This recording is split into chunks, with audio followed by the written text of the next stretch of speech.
Hi students, now you go to 8th standard English Unit 1 Prose The Nose Jewel written by Rajagopalachari.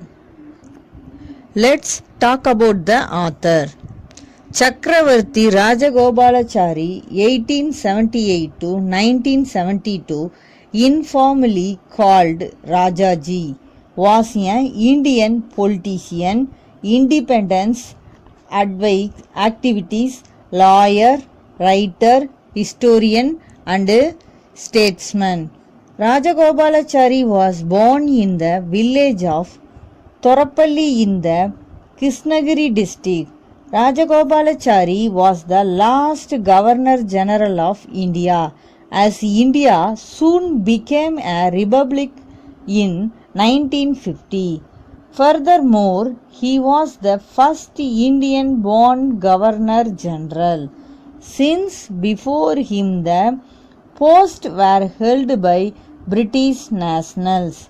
He also served as leader of the Indian National Congress, Premier of the Madras Presidency, Governor of West Bengal, Minister for Home Affairs of India, Indian Union and Chief Minister of Madras State.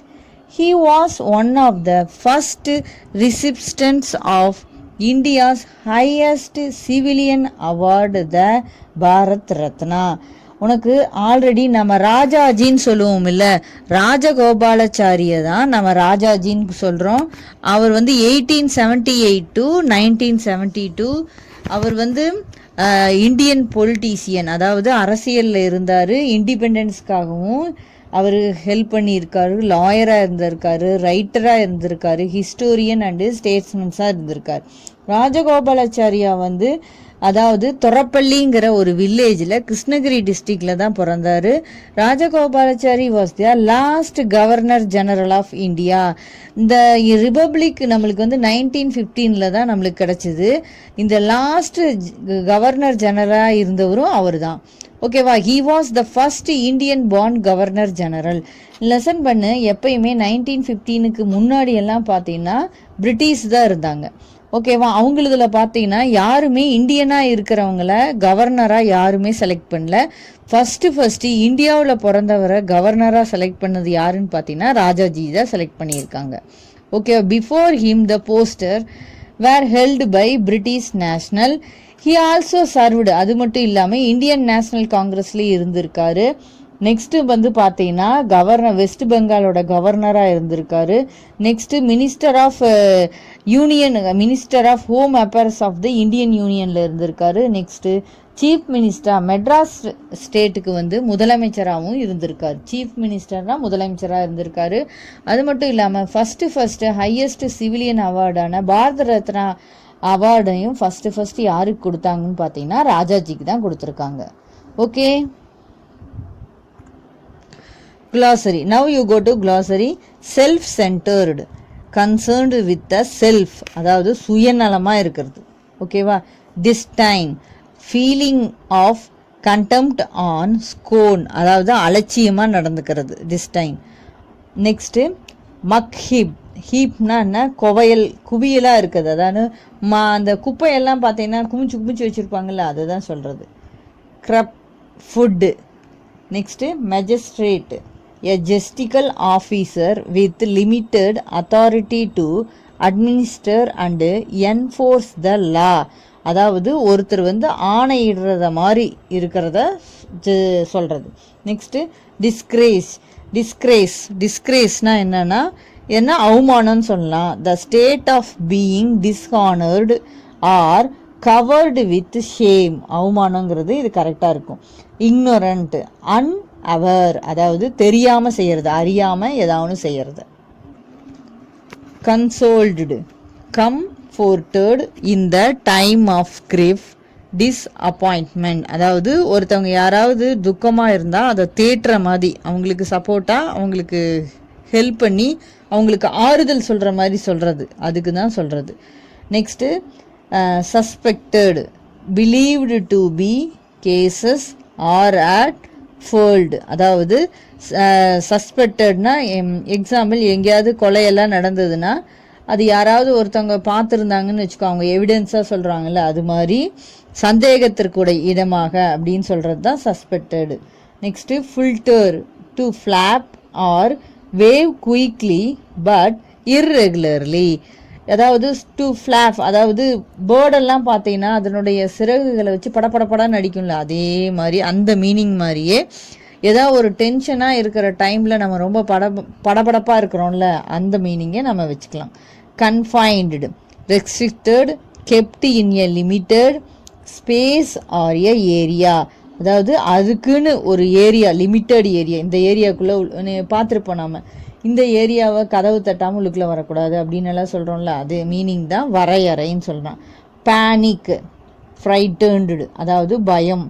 க்ரூரல், க்ரூரல்னா ரொம்ப கொடூரமான, அதாவது மெர்சிலஸ் R heartless. Next Crawley, இன் எ grave R serious manor, அதாவது ரொம்ப கடுமையா அப்படிங்கிறதுக்கும் இந்த கிராவ்லிங்கிற நம்ம மீனிங்கை எடுத்துக்கலாம். Now you go to prose. Ramaya was a simple man living in the town. He lived with his wife in a nice house made of tilted roof. He was not rich, but he could take care of his family.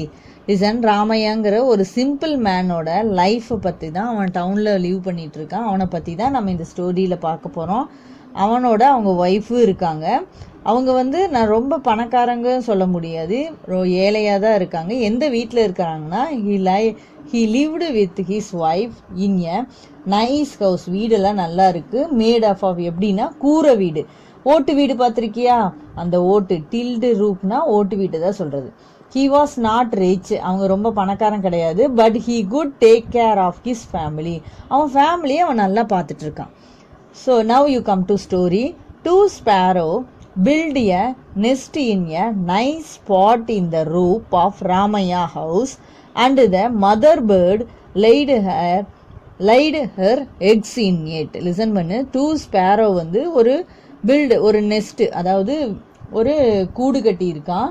Nice கூடு, நல்லா சின்னதாக அழகாக கட்டியிருக்கு. எந்த இடத்துலன்னு பார்த்தேன்னா ராமையாவோட வீட்டுக்கு மேலே, ஓகேவா. அதில் mother bird laid her egg, அங்கே எக்கு போட்டிருக்காது, எக் இன் இட்.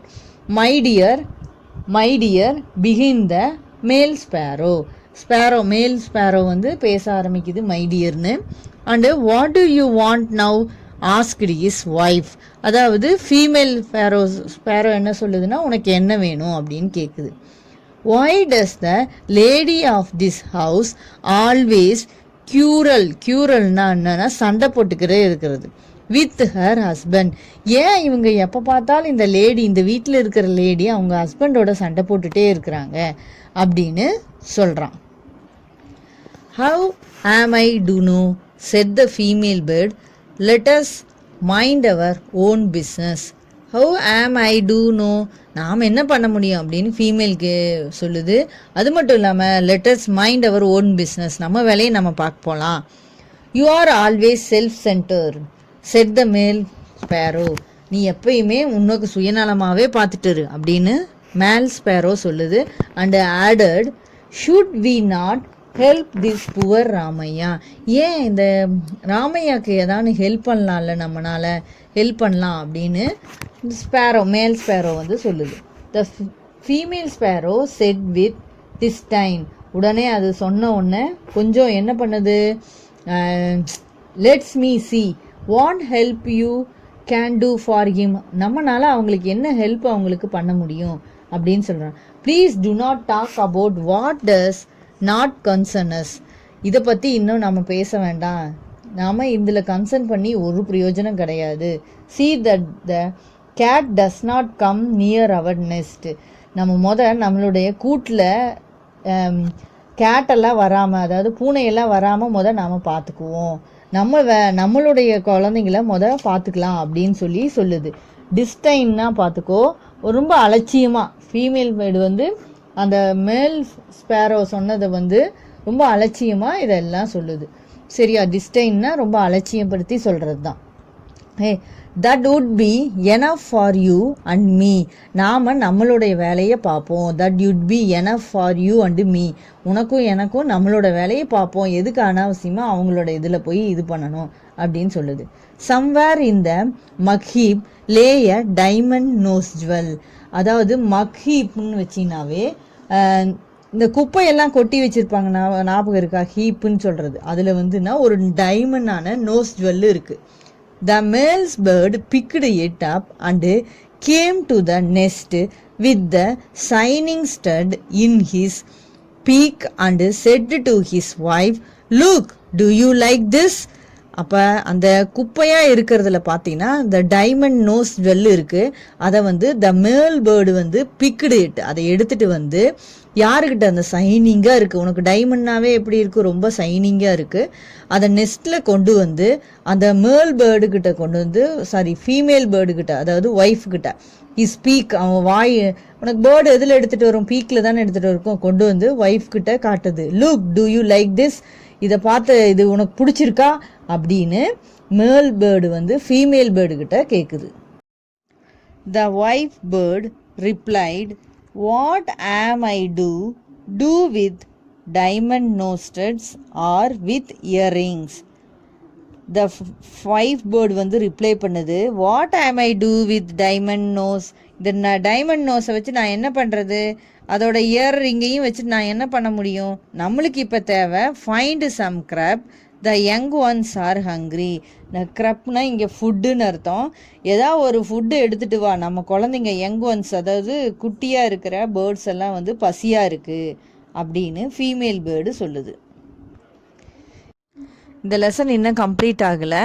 பார்ட் 2ல் நம்ம மீட் பண்ணலாம். இந்த வீடியோவை லைக் பண்ணுங்கள், ஷேர் பண்ணுங்கள், சப்ஸ்கிரைப் பண்ணுங்கள். தேங்க்யூ.